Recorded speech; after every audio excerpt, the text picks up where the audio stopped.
नमस्कार शेतकरी मित्रांनो, आज आपण राजमाच्या प्लॉटवरती आलो होतो. येण्याचं प्रमुख कारण म्हणजे भरपूरशा शेतकऱ्यांना याच्यात विचारत होतं की तणनाशक चालतं का.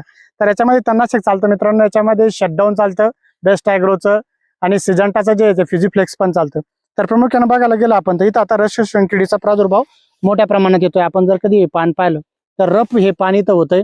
तर आपण याला फवारणी कुठली घेतली पाहिजे, तर फवारणी याला घेताना आपण स्पार्टाचं पासम घेऊ शकता किंवा बायो 303 घेऊ शकता. तर बायो 303 असेल किंवा स्पार्टा असेल तर 30 ml घ्यायचं 20 लिटरच्या पंपासोबत. त्यासोबत बायोस्टिम्युलंट चार्जेक्स घ्यायचं आणि बुरशीनाशक जे ते रोको घ्यायचंय. आपण जर कधी प्रामुख्याने बघायला गेलं तर इथं याला पाणी लागतंय. या शेतकऱ्यांकडनं पाणी कमी जादा गेलं तर ते उगवून आणखी मागं पुढे होती. तुम्ही प्रॉपर जर कधी पाणी दिलं म्हणजे पाट पाण्यानं जर कधी उगवून आणलं तरी हरकत नाही. आम्ही आता आमची क्षेत्रच काळपोटी आहे, तिथं पाट पाणी देऊन याला उगवून आणतोय.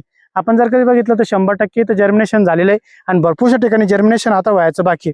आता जर कधी बघितलं तर आणखी इथं काही ठिकाणी पाणी गेलं नाही प्रॉपर, तर ते जर्मिनेशन इथं झालेलं नाहीये. म्हणजे काय तर हे पीक जे आहे ते जास्त पाण्याचं आहे. तुम्ही याला योग्य जर कधी पाणी दिलं तर प्रॉपर वेळेनं त्याची उगवण होईल आणि तुम्हाला याच्यावरती सुरुवातीला रस शोषण किडीची फवारणी हे घेणं गरजेचे.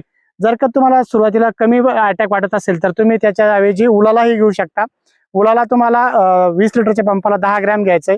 उलाला नसेल घ्यायचं तुम्हाला तर तुम्ही सोलोमन पण घेऊ शकता. सोलोमन तुम्हाला 20 लिटरच्या पंपाला 25 ml घ्यायचंय. सोलोमन जे बाहेरच येतं आणि त्यासोबत एक बायोस्टिम्युलंट घ्यायचंय.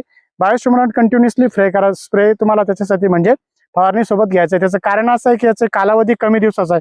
म्हणजे 80-85 दिवसामध्ये प्लॉट पूर्णतः तयार होतो आणि हे झाल्यानंतर लगेच 1 महिन्यानंतर आपण याच्यावरती वॉटर सोल्युबल जे येतं फॉस्मॅजिक ते घेणार आहे. म्हणजे फक्त फॉलियर स्प्रेचे ग्रेड घ्यायचे, म्हणजे 12 वगैरे स्प्रे घ्यायचा नाही तुम्हाला.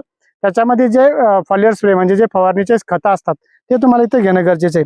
आपण जर कधी जोडून बघितलं, भाऊ जोडून दाखवा, तर फक्त इथून रस शोषण किडीचा नॉर्मल प्रादुर्भाव चालू आहे आणि उगवण शक्ती जबरदस्त झालेली आहे.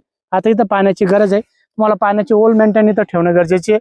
जास्तीच्या पाण्याने पण ओल मेंटेन करत ठेवलं तर नक्कीच तुमचं उत्पन्न वाढणार आहे. यानंतरच्या पुढील काळामध्ये काय अटॅक येतो आणि त्याबद्दल आपण एक डिटेल व्हिडिओ बनवणार आहोत. तुम्हाला जर आमच्या व्हिडिओ शेअर नाव फॉलो करायला धन्यवाद.